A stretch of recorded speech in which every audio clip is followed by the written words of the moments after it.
hogaaminayso nagaad iyo haweenaha kale u dhaqdhaqaaqa xuquuqda haweenka oo ay wehelinayaan sidoo kale ay la socdeen beelaha laga tirada badan yahay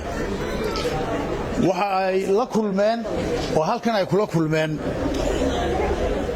guddi baarlamaan ama kokaska golaha wakiilada u qaabilsan hirgelinta qoondada haweenka iyo beelaha laga tirada badan yahay oo wehelinayo gudoomiyaha golaha wakiilada Baashe Maxamed Faarax shir ballaaran oo halka aanu ku wada galnay oo muddo qaatay dhinacyo badan aanu ka eegnay waxa la isku raacay oo la isla qaatay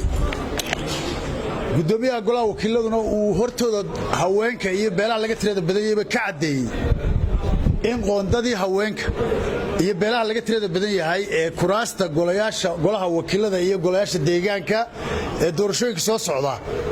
dalka ka dhici doona la ansixin doono xeerkoodina uu golu gacanta ku hayo kalfadhigan oo furmi doona sabtidana waxa ugu horeeya goluhu gudagala ama xeerka ugu horeeya uu ka shaqeeya uu noqon doono xeerka doorashooyinka baarlamaanka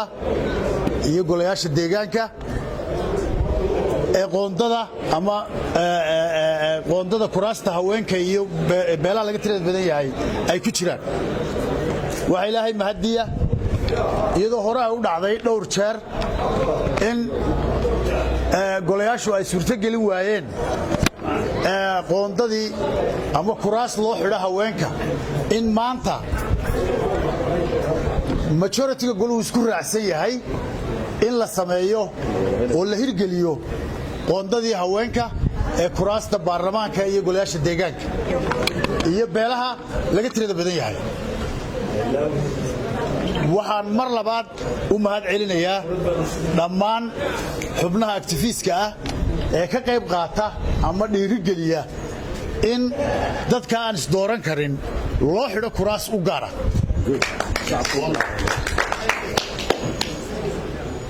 waxaynu sugnaaba waxa weeyaan biidnillaahi tacaala